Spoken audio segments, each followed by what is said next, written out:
Assalamualaikum warahmatullahi wabarakatuh. Alhamdulillahirabbil alamin. Alhamdulillahilladzi an'amana bi ni'matil imani wal islam.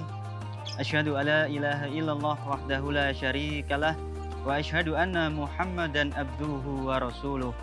Allahumma shalli ala Muhammad wa ala alihi wa sahbihi ajmain. Amma ba'du. Qala Allah ta'ala fil Qur'anil Karim. A'udzu billahi minasyaitonir rajim. Bismillahirrahmanirrahim. Ya ayyuhalladzina amanu kutiba alaikumusiyam kama kutiba alal ladzina min qablikum la'allakum tattaqun. Sobat Muhamka yang semoga dirahmati oleh Allah Subhanahu wa taala. Marilah kita bersama-sama mengawali kegiatan atau aktivitas pada pagi hari ini dengan penuh rasa syukur. Tentu bersyukur atas kehadirat Allah Subhanahu wa taala yang telah melimpahkan nikmat iman dan Islam, yang telah memberikan begitu banyaknya nikmat sehat dan sempat kepada kita semua.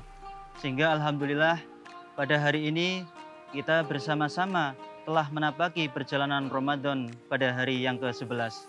Mudah-mudahan kita senantiasa diberikan istiqomah, diberikan semangat untuk menapaki perjalanan Ramadan hingga pada hari raya Idul Fitri dengan sebaik-baiknya. Salawat dan salam semoga tetap tercurah limpahkan kepada tokoh idola kita, kepada junjungan kita, baginda Nabi Muhammad SAW, yang mudah-mudahan kita adalah termasuk umatnya yang senantiasa diberikan kekuatan dan senantiasa diberikan keistiqomahan untuk menegakkan sunnah-sunnahnya, untuk mengamalkan sunnah-sunnahnya, dan semoga atas izin Allah Subhanahu wa taala kita adalah termasuk umatnya yang akan mendapatkan syafaat di yaumul qiyamah nanti. Amin ya rabbal alamin. Sobat Muhamka yang semoga dirahmati oleh Allah Subhanahu wa taala.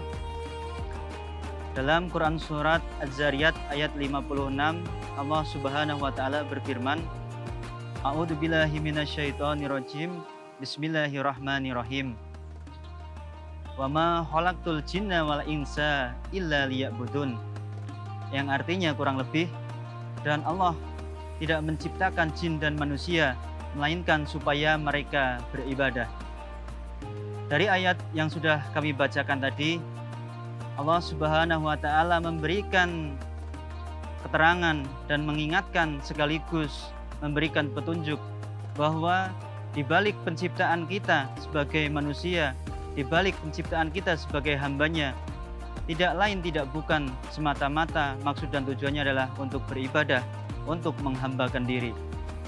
Tentu ibadah yang dimaksud adalah ibadah yang dilandasi dengan niat semata-mata mencapai ridha Allah Subhanahu wa taala.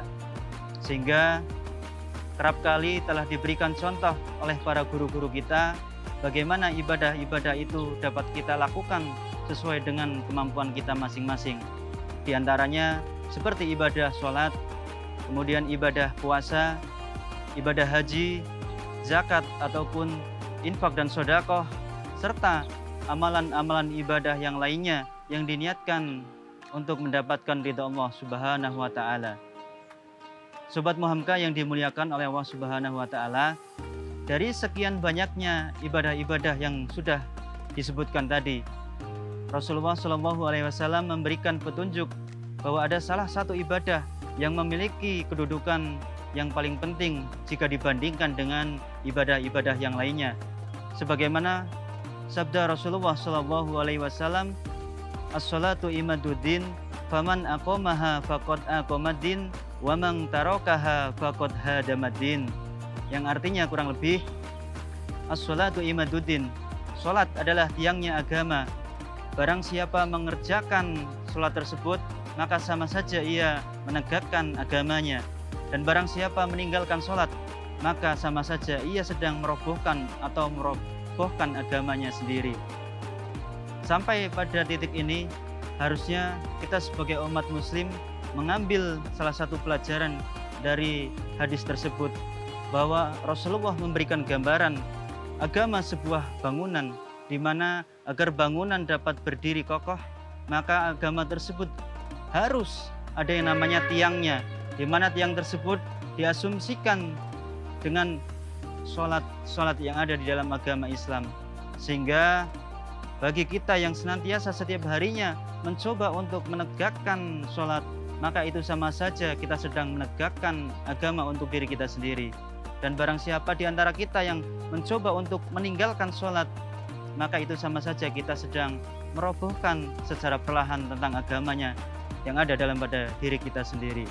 Sobat Muhamka yang dimuliakan oleh Allah Subhanahu wa Ta'ala, saking penting dan peran fungsi dari sholat itu sendiri, apabila dikerjakan secara rutin, dikerjakan dengan sungguh-sungguh dengan niat Allah karena Allah Subhanahu wa Ta'ala, maka Allah memberikan petunjuk juga dalam Quran surat Al-Ankabut, Inna sholata tanha anil fasya'i wal munkar.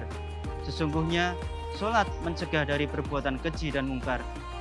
Inilah Sobat Muhamka, bahwa sholat memiliki daya magic yang sangat luar biasa apabila kita pahami dan kita pelajari dari ayat tersebut, bahwa sholat dapat menjauhkan kita dari perbuatan keji dan perbuatan mungkar.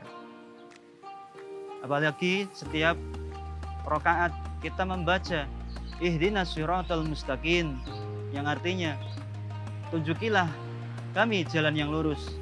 Dari sini sudah kita memberi penjelasan bahwa ketika sholat kita selalu berdoa, kita senantiasa berdoa agar kita senantiasa diberikan jalan yang lurus, yang sama saja artinya kita dijauhkan dari perbuatan keji dan munkar. Itu Sobat Muhamka sedikit dari kami. Mudah-mudahan yang singkat ini bermanfaat untuk kita semua.